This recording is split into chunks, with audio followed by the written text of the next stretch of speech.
Welcome to one of the most thrilling topics for Christianity, ecumenical movement.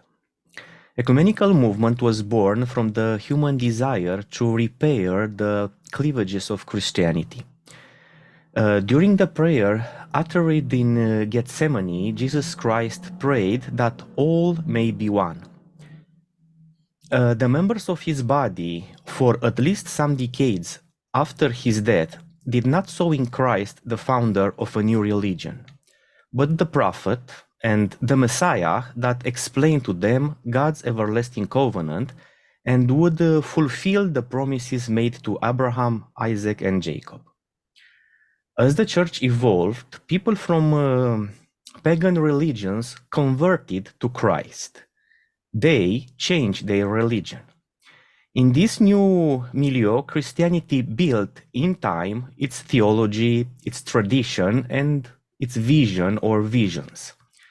But something had occurred, quickly or not, but something has occurred, and different understandings over some topics, some biblical, some philosophical, generated great schisms inside the Christianity. Well known for Romanian people, but not the only ones, are the Great Schism from 1054 or 1204 and the Reformation. Now, three Christian traditions in Romania, Eastern Orthodox, Western Catholic, and Protestant, which are also Western, have engaged in a movement to heal the wounds of Christianity. This is the topic about I invited Professor Hovorun to talk about. Welcome, Professor Hovorun, at this meeting. Thank you, Paul. Good to see you again. And I hope we will have a fruitful discussion today, helpful to your audience, to those who subscribe to your channel. I hope also. The title of this discussion will be The Church, the Churches, and ecumenism, and I will explain the title. Right. The church is the church, the only church that Christ redeemed by his blood. There is only one. There are not 2, 3, 4, and so on. The churches are those institutions about we say that are the church. Orthodox believe that Christ founded Orthodoxy, Catholic believe that Christ founded Romano-Catholicism, and Protestants, Protestantism. And ecumenism, the third word in the title, is our desire to see how the church, the only church, will emerge from these churches. In the end, finally, ultimately. Please describe the first attempts to unite the divided church, the instruments used then, and the unifying factors that were believed to be able to create the unity, persons, the name of a religion, for example, creeds, and so on. So the first attempts in history to repair the division in the church. Right. Well, thank you for your questions. Indeed, we as Christians firmly believe that the church is one. This belief is proclaimed in the Creed, Nicene Creed, that I believe in one church. And it goes back to the words of Christ, who prayed in the Garden of Gethsemane, Father, make them one, make my disciple one, so that they be one. Unity seems to be a categorical imperative for Christianity. It's something which is embedded deeply into the nation, to the nature of the church. It's I call it the essere of the church. It's not ben essere of the church. It's not just, optional. It's good to be one. It's that we need to be one. Well, Christians need to be one. And I distinguish between the church which is undivided, which is one, remains one, and Christians who are divided. Christians are divided, but the church is not.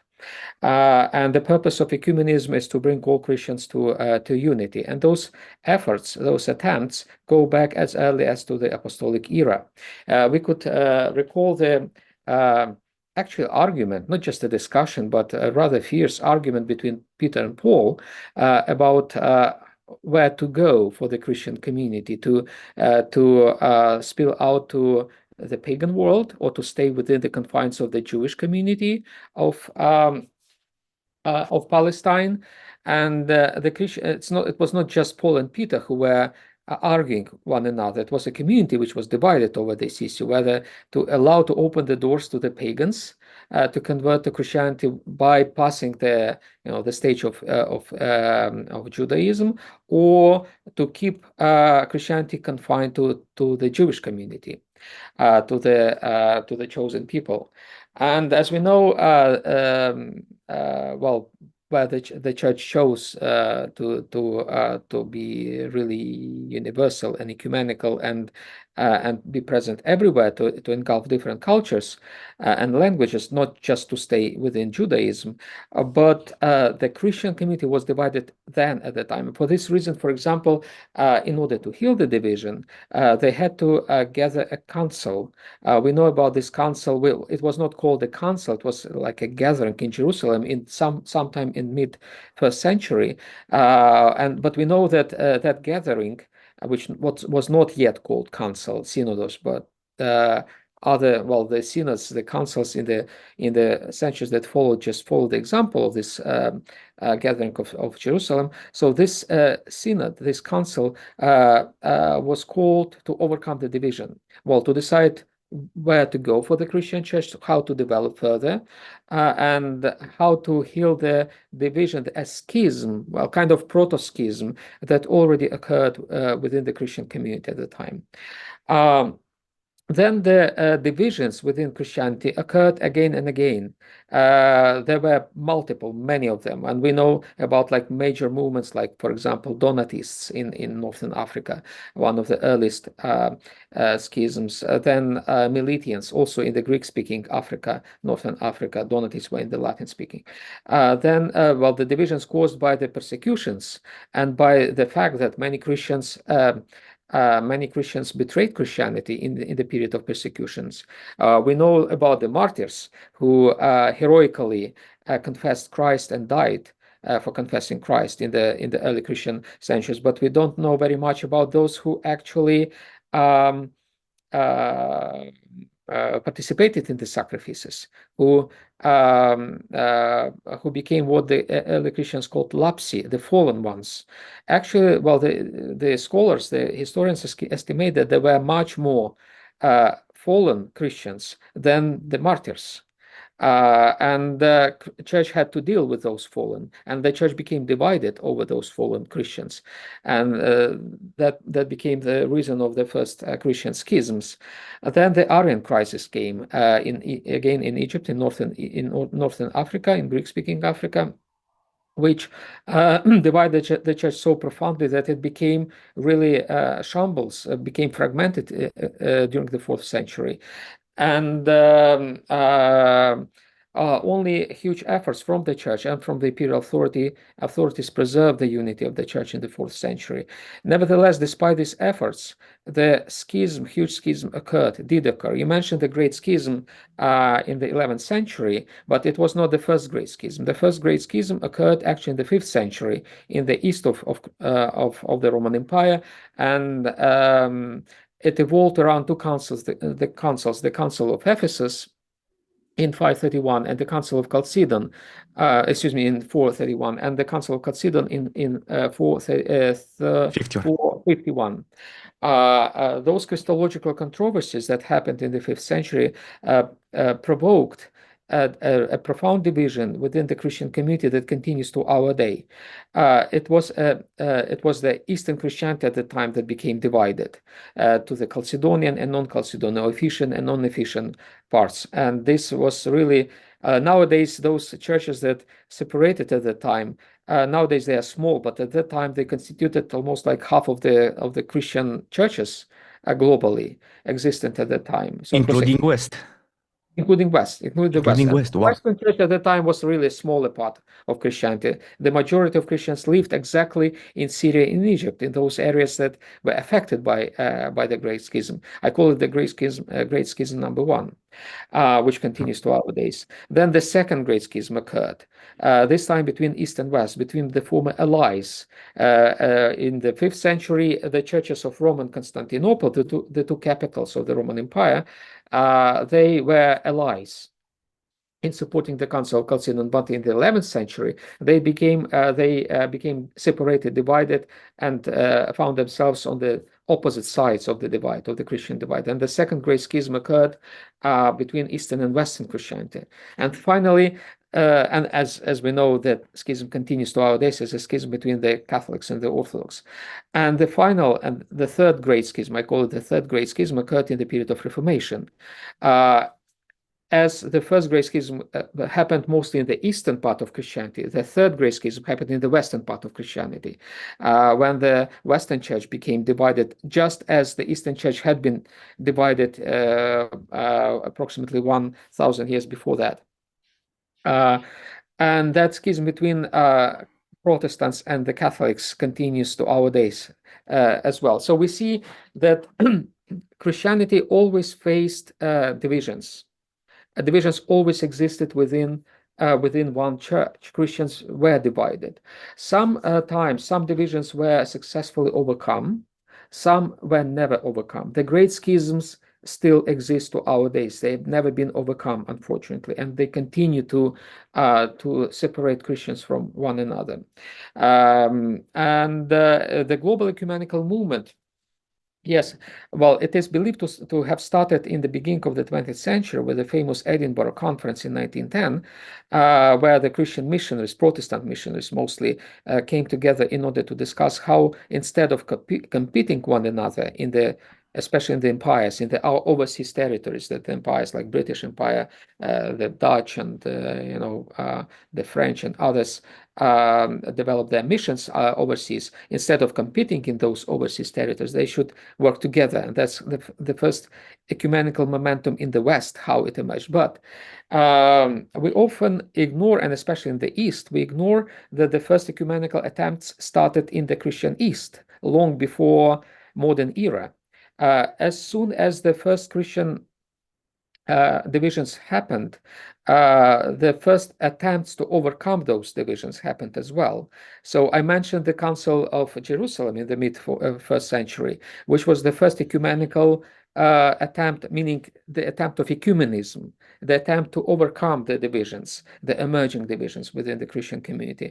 And it was successful. Then, for example, the council, a very important and yet neglected Council of Arles in 314 happened, which was a forerunner to the Council of Nicaea. It set an example for the Council of Nicaea. It was gathered by Emperor Constantine when he was a ruler in the West, and who tried to heal the Donatist schism. That was another ecumenical council, the first one, actually the first imperial council in the Christian history in 314. Then the Council of Nicaea 325, which was also ecumenical in the sense that it tried to heal the schism that occurred in the Greek-speaking part of Africa, Northern Africa. Then as the Eastern schisms evolved, the first great schism occurred following the Council of Chalcedon. Then there were councils that tried to overcome those schisms. For example, the Fifth Ecumenical Council in 551 in Constantinople, we in the East and the Western Church also accepts this as the Fifth Ecumenical Council. It was designed specifically to overcome the schism. It was ecumenical in the double sense of the word, ecumenical in the sense that it was pan-imperial. All the churches across the empire and beyond participated in it, but it was also ecumenical in the sense of fostering churches' unity, Christian unity. And after that, it was again and again repeated that the church applied efforts in cooperation with the state. By the way, it should be said that the role of the empire was crucial in the first ecumenical efforts, especially during the first millennium. And the Eastern Roman Empire, with the capital of Constantinople, played a protagonistic role in healing divisions, in overcoming schisms. We don't call it ecumenism, but it was de facto ecumenism at the time of the first millennium. So I would argue that ecumenism was born in the Christian East, and ecumenism was really important in the Christian East. And it is very pity, and it's a shame that in the Christian East we so much neglect ecumenism, and we accuse ecumenism of being, some people say it's like an arch heresy, is like a super heresy. This is so anachronistic. It's so ignoring, the history of Eastern Christianity, where ecumenism was born and flourished, especially in the first millennium. So I would argue that there were always church divisions, unfortunately, in the churches. As long as the church existed, there were divisions among the Christians. And as long as there were divisions among the Christians, there were ecumenical attempts by the churches. And primarily, they occurred in the first millennium in the East. The Eastern Church, Orthodox Church, was the pioneer, the protagonist of ecumenism in the first millennium. Then in the second millennium, the Western Church became the protagonist of ecumenical efforts, primarily with the Catholic Church playing a leading role, hence all those projects of uniatism. I believe they were unsuccessful projects. They were wrong projects, but they were at least motivated by sincere desire of restoring unity. And the Catholic Church proceeded to many councils, including, like, for example, the famous Lyon and Ferrara-Florence Council, and then Brest Council, that established different uniate churches. Those councils failed to restore the complete unity, but at least they demonstrated the intent of the Catholic Church to bring up some unity. And then, of course, after the Reformation and the further fragmentation of the Western Church, ecumenical efforts doubled, and they really flourished in the 20th century. The 20th century has become the era of ecumenism. I should say also one more thing about confessionalism. So the third great schism, as I call it, following the Reformation, provoked a new situation, a situation when different Christian groups began identifying themselves with confessions. It had to do with the Protestant confessions, like Augsburg Confession and others, that a particular group of Christians identified themselves with a particular confession and became known by the founder of this group or by the confession. Hence are Lutherans, for example, or Calvinists, or Reformed, various Baptist groups, Pentecostal, so forth. So that's the situation of confessionalism, which also affected the traditional kind of confessions. Following the Reformation, in the wake of the Catholic Reformation, the Council of Trent, in the 16th century, the Catholic Church adopted this mentality of confessionalism and embraced a sort of confession as differentiating the Catholic Church from other Protestant churches. And the Orthodox, we also had our own confessions. Like, for example, by the way, Iași, Romanian Iași played an important role in forming the Eastern Christian Orthodox confessionalism. The Council of Iași in the 17th century adopted one of the earliest confessional texts for Eastern Christianity. Later on, it was elaborated upon and adopted in the Council of Kiev, with a leading role played by Petro Mohila or Petro Movila, a Moldavian metropolitan who became important in Ukraine, became a metropolitan of Kiev and became saint eventually, but he had Romanian origins, Moldavian origin, and he played a key role in composing this confession of Petro Mohila or Petro Movila, and he played this key role in forming, shaping the Orthodox confessionalism. And I believe confessionalism became really a plug for the Christian unity, became really a disease, because it deepened the divisions, made them profound and almost unsurmountable. Now it's very difficult to deal with confessionalism. I mean, in the framework of the ecumenical movement. Yes, the ecumenical movement flourished and continues flourishing It flourished in the 20th century, continues flourishing in our time, but it faces a lot of issues, primarily confessionalism of different Christian groups. So that's one of the challenges. That is a summary of kind of an overview of development of ecumenism. I wanted to stress that ecumenism is not a new thing. It's very old. It's tradition. It's apostolic. It's traditional for the Eastern Christianity, even though Eastern Christianity rebukes it, rejects it, and it's still important for all the churches nowadays. Regarding what you just have said, just some short questions, probably short answers. You made a link between the ecumenism of the 4th, 5th, 6th century and modern ecumenism.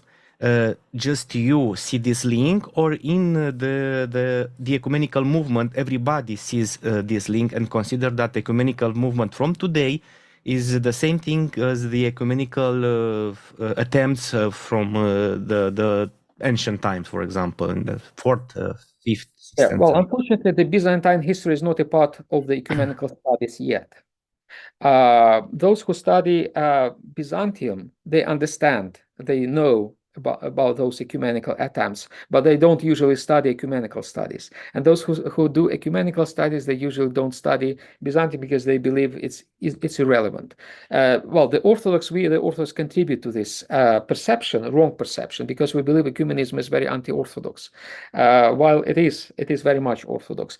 So it's like a new idea which is emerging, which is being discussed, and well, I'd like to share with you about this idea, and it's a kind of a new direction in the ecumenical studies which is emerging, and I hope it is very promising for the future. The unifying factors in the past, I asked you in the beginning about this, and I said, which were the unifying factors? A creed, a person, a bishop, for example. You didn't say anything about this, I remember you. So which were the unifying factors, and if that unifying factors are functioning today? Because you mentioned that in the first millennium, Orthodox Church was involved in ecumenism, but in the second, Catholic took that lead. Yeah, well, that's a very good question. First of all, I believe the most important unifying factor is all those words of Christ, who prayed to his Father so that all be one. This category imperative of Christianity, that Christians should be one. They should not be divided. Then this idea became more kind of theologically articulated in the Creed of Nicaea, with the statement that we believe in one church. And since then, the creeds became like platforms for the Christian unity. Christian community became fragmented, and the creeds tried to pull them together. It was not always successful. Even the Nicene Creed, initially in the first decades following the Council of Nicaea, was a dividing factor for the church. The church became divided over Nicaea, and only later on, in the end of the 4th century, the Nicene Creed was kind of reconsidered, reused as a factor of unification for the entire church. And since then, it has become a factor of unity, church unity. Even now, for example, if a church wants to become a member of the World Council of Churches, that church must accept the Council of Nicaea as a kind of criterion of participation in the global ecumenical movement. So the Council of Nicaea now is a factor of unity, in contrast to the 4th century, when it was a factor of disunity of the church. What was more important, even more important than even the creed in the 4th century, was the imperial power. Well, we can be critical of the political, the imperial involvement in the matters of the church. I am critical myself very much about that, but one should acknowledge that without the empire, the church would have been probably divided much earlier than it became divided. The emperors usually were interested more than even the hierarchs of the church of preserving the unity. Sometimes they forced the church to come to compromises, and sometimes those compromises were unacceptable for the church. But the emperors always try to bring the church together, because that was for them a condition to secure the unity, the integrity of their state, the unity of the church. So during the first millennium, I would argue, the imperial authority became crucial, fundamental in preserving the church's unity. Therefore, the churches that were outside the Roman Empire became kind of separated. We are talking about the Church of the East first, the Church in the Persian Empire, the so-called Nestorian Church, and then the different Oriental churches that found themselves under the Muslim rule, and they became really distant from other churches. In the West, papacy, with the emergence, with the role of papacy, really crucial role of papacy, especially after the Gregorian reforms in the 11th century, played this important role, because popes were essentially political leaders, as we know, and they secured the unity of the Catholic Church at least. It was not optimal, as we know. There were many mistakes made by the popes, which eventually triggered the Reformation, and we know that the Reformation had very good reasons. It reacted to the abuses of the papal authority, papal power, also in the attempts of the popes to preserve the church's unity. So the popes did not work well in preserving the unity, even though they tried. It should be acknowledged they honestly tried. Different political authorities, in other words, centers of gravity, political gravity, contributed and played a crucial role in preserving church unity during the first and second millennia. In the first millennium, it was the empire, the Roman Empire, and in the first half of the second millennium, until the Reformation at least, it was the Catholic Church. Nowadays, it's a very good question. What are the factors that contribute to keep the churches interested in the ecumenical movement? I think it is the ecumenical movement per se. Different organizations and groups like World Council of Churches, for example, with all its faults and mistakes, it has done a lot of mistakes.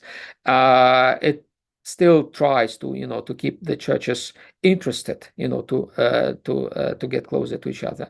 Then it is the spirit of our time. The spirit of our time is the spirit of dialogue, of overcoming divisions, of bridging walls, borders, and destroying walls.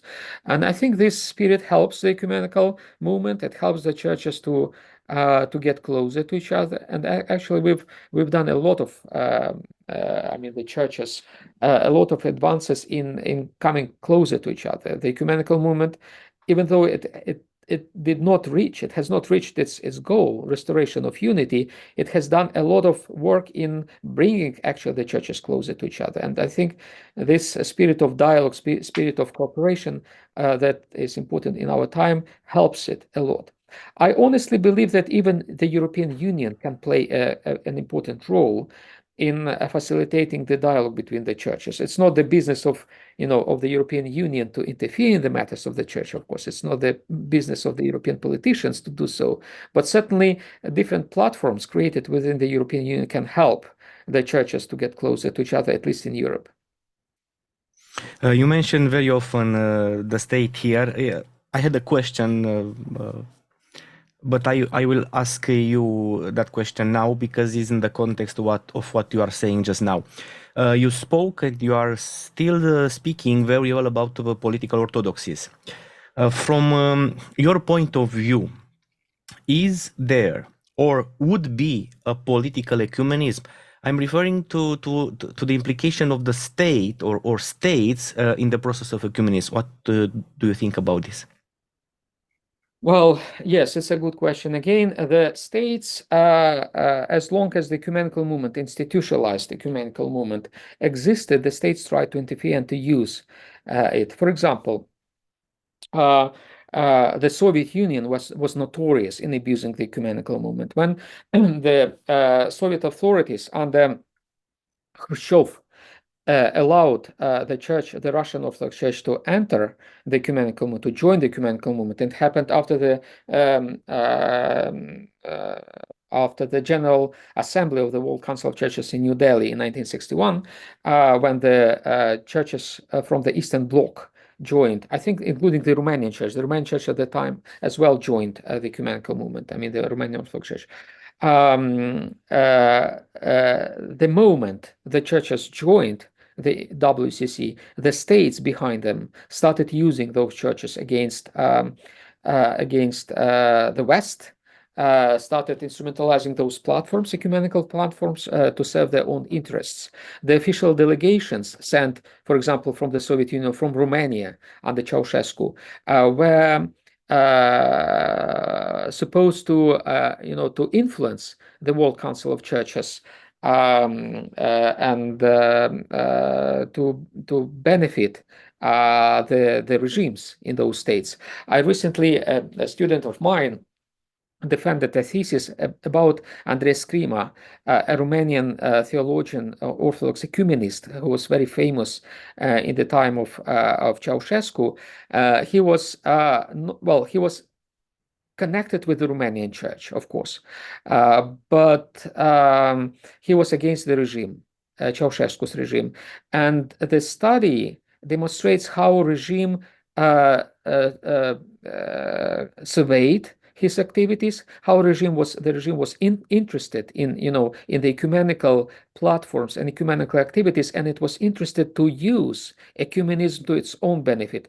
Andrei Scrima, for example, did not cooperate with the Romanian state, with Securitate and other agencies, and Securitate had files, really a lot of documents on him, because they wanted to use him for the benefit of the regime.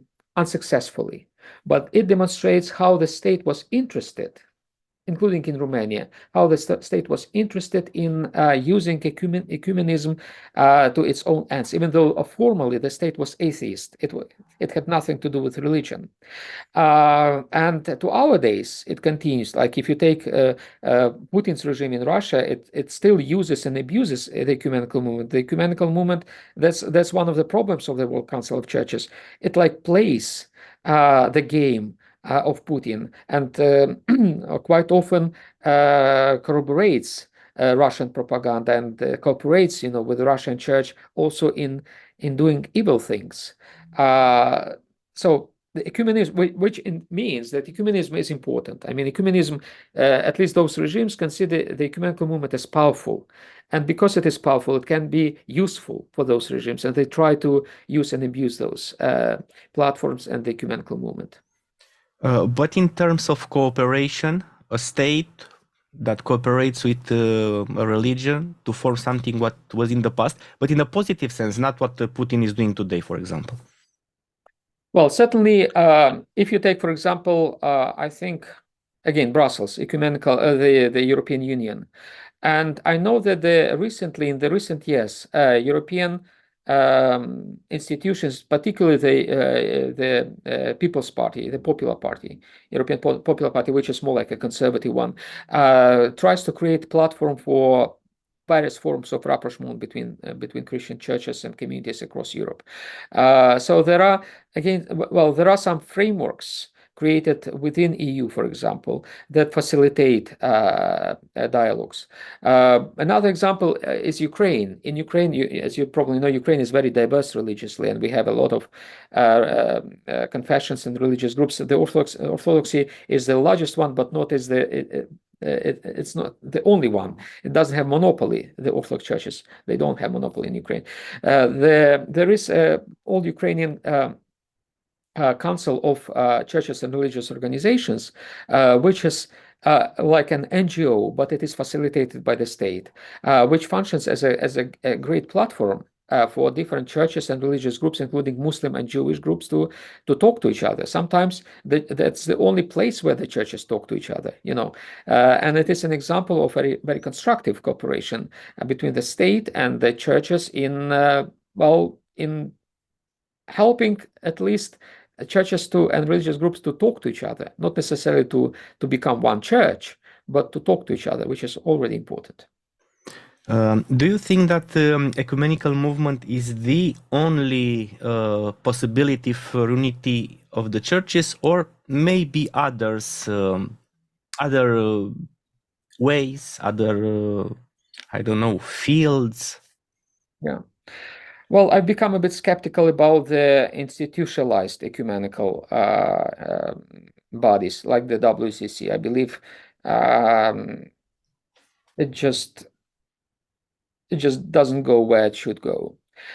Quite often, it has become too politicized and too instrumentalized by different political groups. And besides that, there are conversations in the global ecumenical community about the so-called ecumenical fatigue or ecumenical autumn, when churches get disinterested, get tired of ecumenical engagements, and sometimes the WCC people in the WCC feel they are just irrelevant, they are powerless, they can't do anything, they can't bring any change. It doesn't mean that the ecumenism has exhausted itself. It means that there are new forms, different forms that emerge of cooperation between the churches. There are some forms which are helpful and forms which are less helpful. The less helpful forms are ecumenism based on ideology, on common ideology, when the churches become grouped on the basis of the common, like, traditional values. Hence is a very strange alliance, for example, between some conservative evangelicals and Orthodox, especially in the United States, where they try to, they talk, they have a sort of cooperation on the basis of conservatism, ideological conservatism. I think this is a wrong kind of ecumenism. It doesn't bring us anywhere. It may help some churches to achieve their current political goals, but they don't help churches to achieve the ultimate goal of ecumenical movement, the restoration of church unity, because what they try to pursue is political, not ecclesial, not Christian goal. Mm-hmm. At the same time, there are grassroots level initiatives, people in the communities who try to talk. Like, for example, in Ukraine, again, let me bring Ukraine, which I know well. We could speak about, like, intra-Orthodox dialogue and ecumenism there. As you know, the Orthodox Church in Ukraine is divided. There are two churches, the Autocephalous and the Moscow Patriarchate, and the people on the top of those churches don't talk to each other. They hate each other. But people on the ground, on the grassroots level, they prefer to talk to each other, and they develop some initiatives. We could say ecumenical initiatives on the lower layers of the church's existence, which are helpful and promising. I believe this is the future of ecumenism. After the established ecumenism is failing, the new wave of interest to ecumenism is getting up on the grassroots level. Interesting. This point is very interesting. The main players on the ecumenical arena have serious cleavages inside their own church.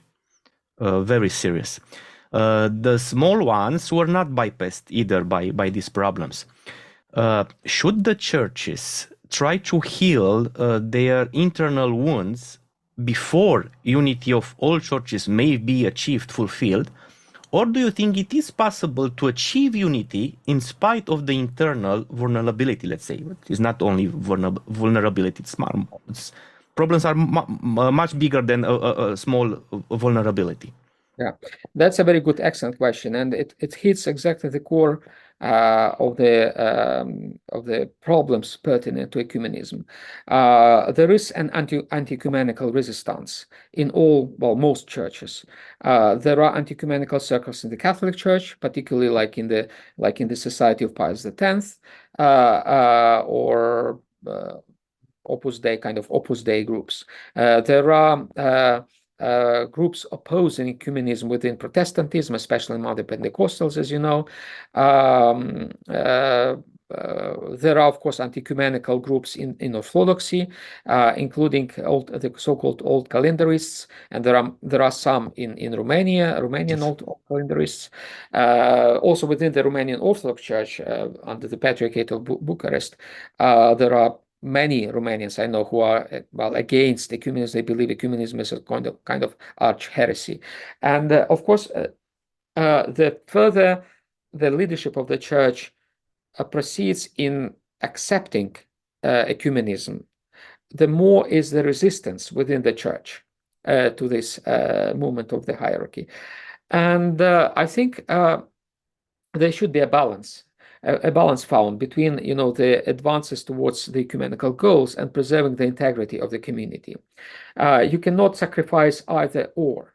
I think it would be a mistake to, completely follow this progressive part in the church that wants the church unity as soon as possible at any cost, even at the cost of the internal divisions in the church.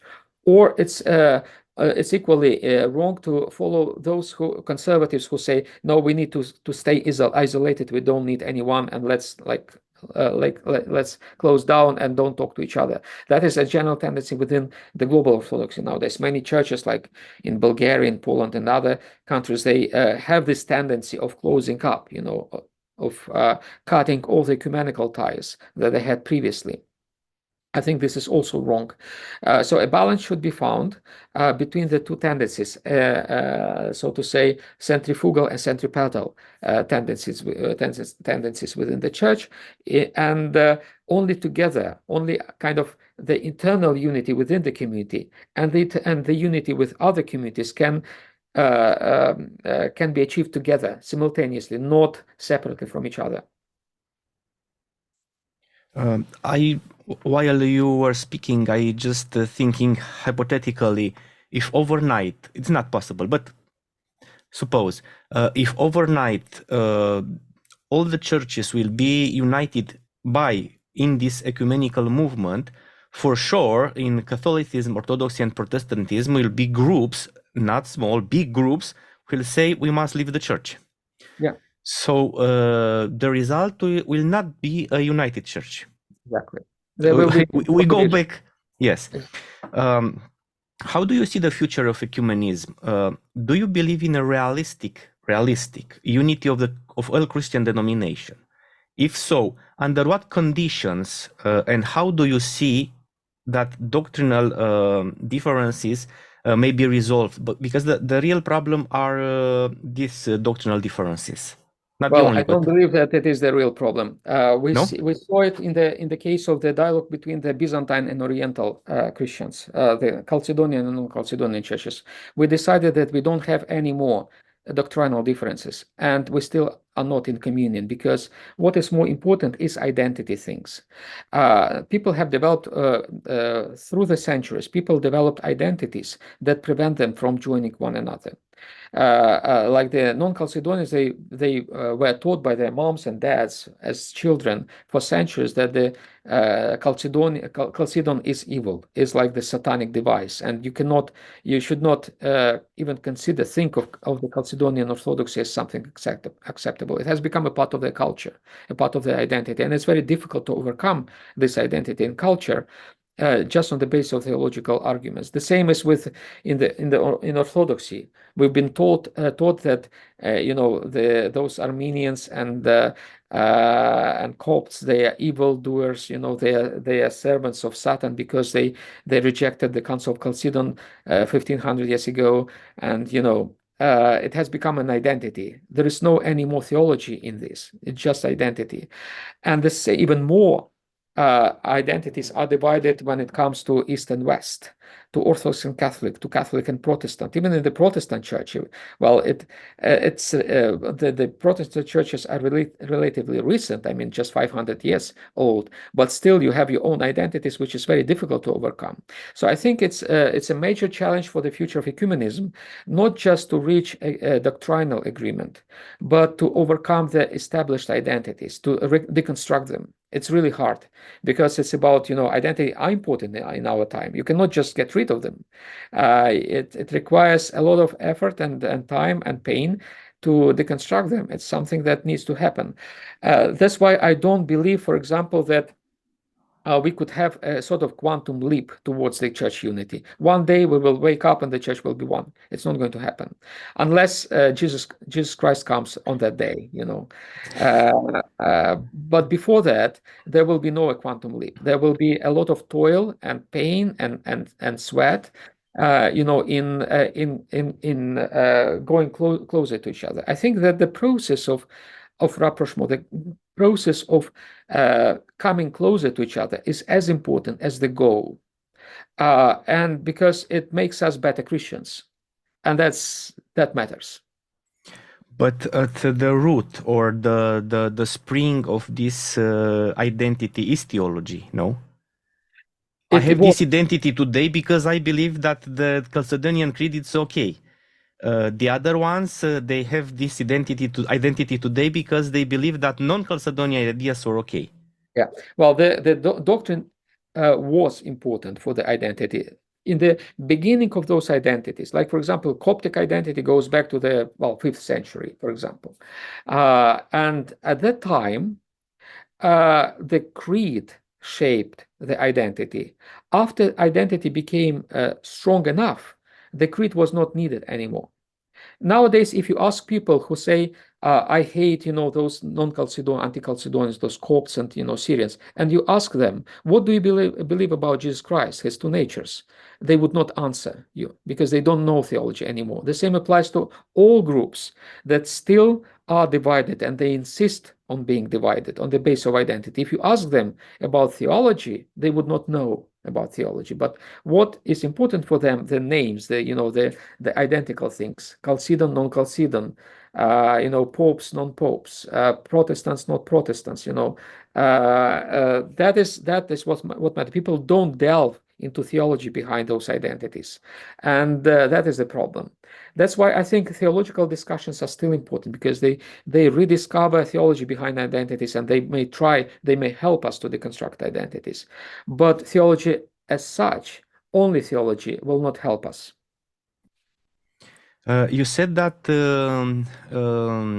WCC made some mistakes.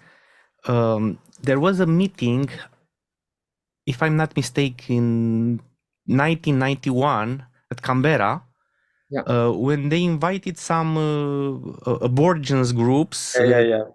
There were some strange rituals practiced at the time, and they spooked the Orthodox. So it is something in regard to what happened there, but not necessarily.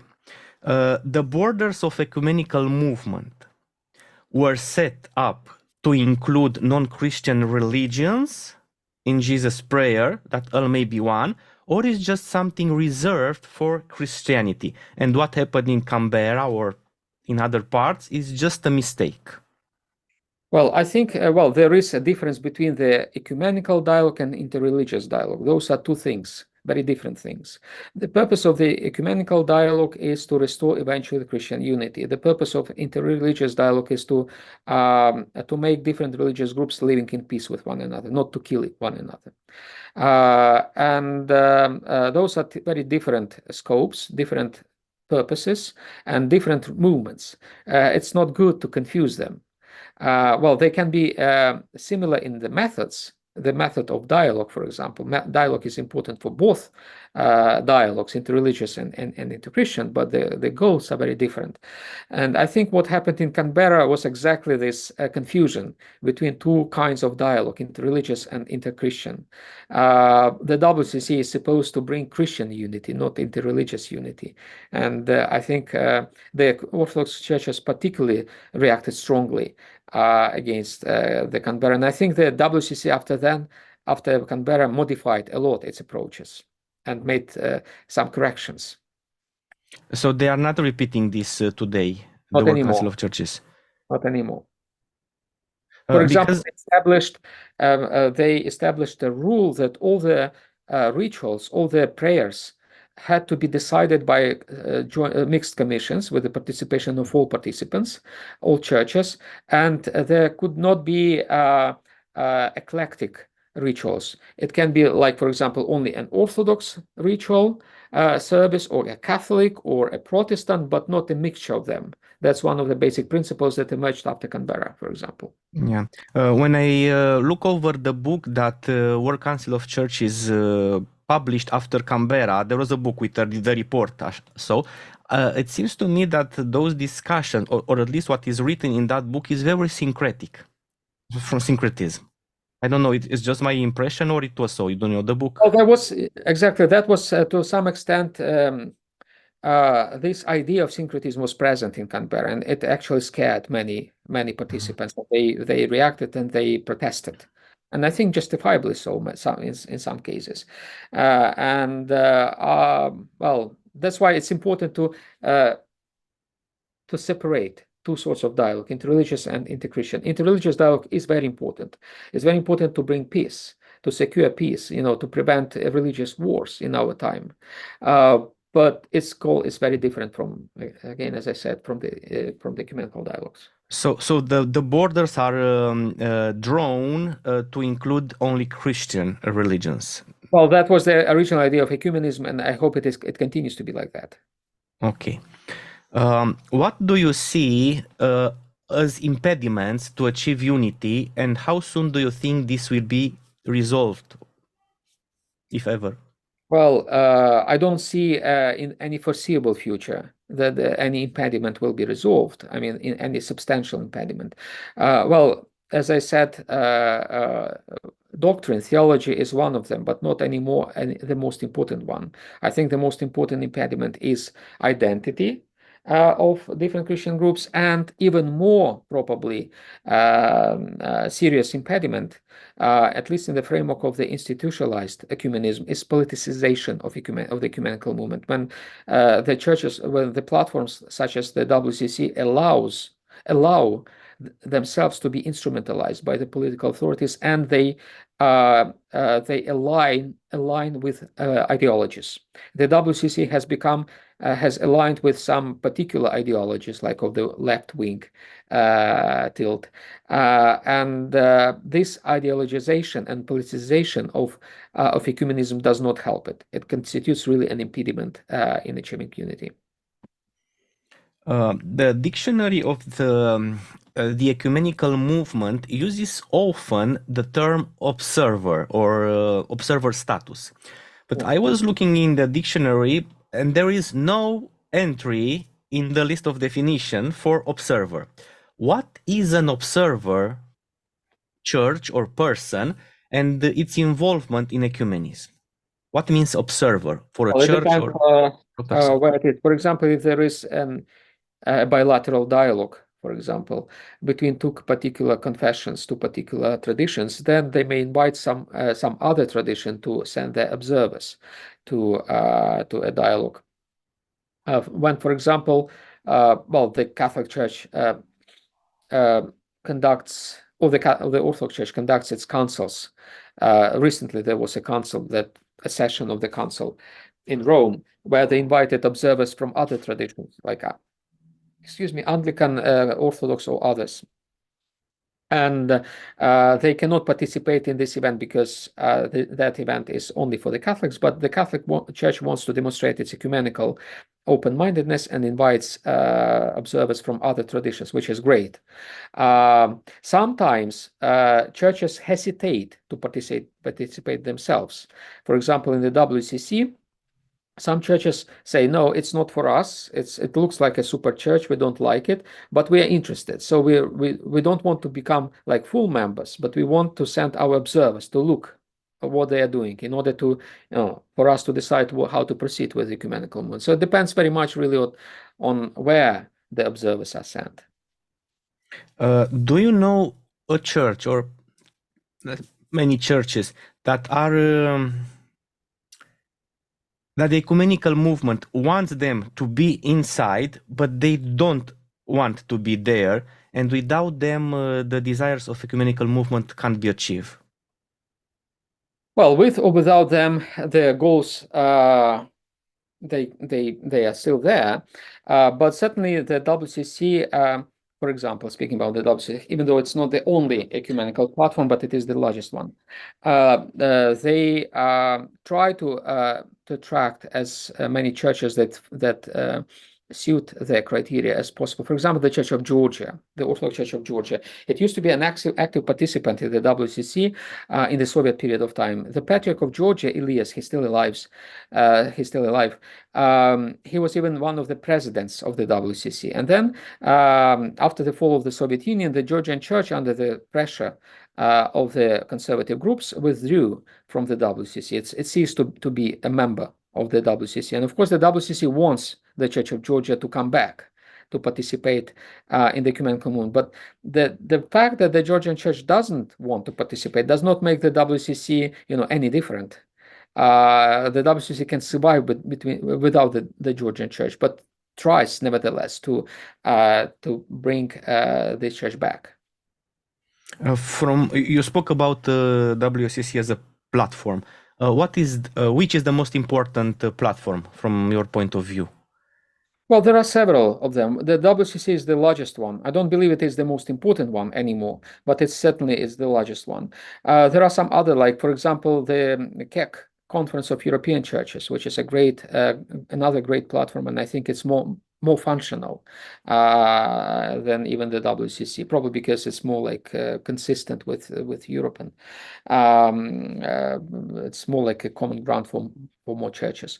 At least in Europe, and others. For example, the Faith and Order Commission of the WCC, which is a kind of semi-independent body in the WCC, and which brings together theologians. And this is, I think, it's even more functional than the WCC, and so forth. There are different platforms, like the Middle Eastern Council of Churches, and a very important politically unity. It doesn't bring church unity closer very much, but at least it brings more peace to the Middle East, and so forth. Each region has its own ecumenical platform, like the National Council of Churches in the United States, for example, and there are some national, like this one, national council, national councils. I mentioned already the Ukrainian Council of Churches, which is very important. The South African Council of Churches played a leading role in overcoming apartheid.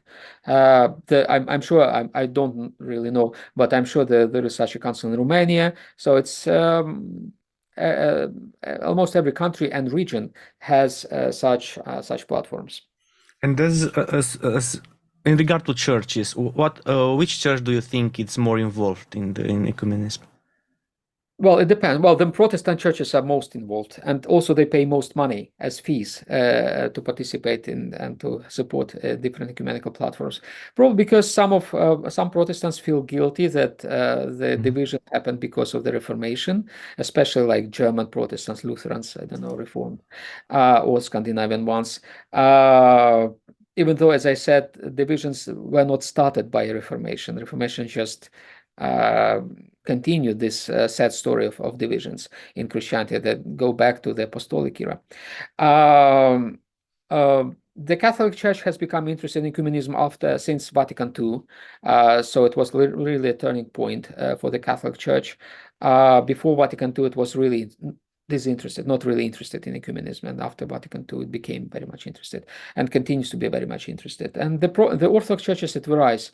There were times when the Orthodox churches were very actively participating in the council, in the WCC and the ecumenical movement, like in the 60s, for example. It started in the 1910s and 20s, actually 1920, when the ecumenical movement movement started, and the ecumenical patriarchate was among the protagonists of that movement. Then I said in the 60s, 70s, maybe. Nowadays, we are facing a very much a disappointment among the Orthodox, or disinterest among the Orthodox to participate in the movement. So it depends on the time, it depends on the church, it depends on the region, and it goes up and down in different churches in different times. Okay, thank you very much, Professor Hovorun, for your willingness to speak with me about this topic.